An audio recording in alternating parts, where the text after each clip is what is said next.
Patty in Madison is with us. Hello, Patty. I just want to say this is something that I've noticed the whole time with Scott Walker, being a UWGB grad, and my father was he was a UW-Madison grad, and he was an ALJ for the workers' comp. I feel like Scott Walker has a whole disconnect on the importance of what the UW system means to the people of the state of Wisconsin, how important it has been, what the Wisconsin idea is. I feel like when he says that he wants to raise his children in the Wisconsin that he was raised in, I'm thinking that he was raised a lot of the time in Colorado. He was born in Iowa. I mean, I know Tommy Thompson, Warren Knowles, all these great people had a service-driven idea about what the state of Wisconsin should be, what the Wisconsin idea was, why things like unemployment comp and workers' comp was so important to the men and women of this state. And I just feel like he's not working for us. But it comes back to a larger notion about what people want from Wisconsin. I'm going to go on another rant. Is everybody out there ready for this? Okay, what's the rant?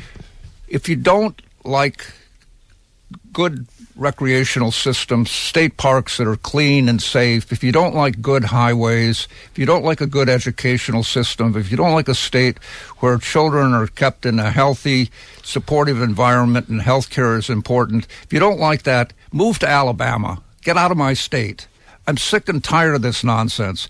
You get what you pay for. And we are diminishing the infrastructure of this state at a rate that's going to be embarrassing. We shouldn't be competing with Alabama and Mississippi.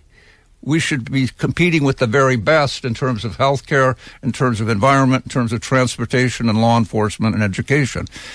That's what Wisconsin is. I can't understand.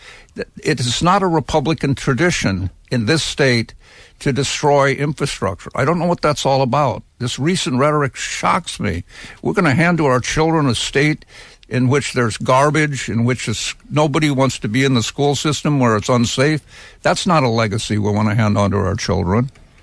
Oh, my goodness, John, that was beautiful. I mean, my whole point is, John, remember here, this is the so-called liberal and conservative or different points of view. I'm a conservative. John is a traditional conservative in the old school sense. I'm proud to call myself a liberal. I'm not ashamed of that. My mom was. Yeah, and my point is, we both see what Scott Walker and these Republicans in the legislature are doing to our state, and somebody has to stand up and say enough is enough.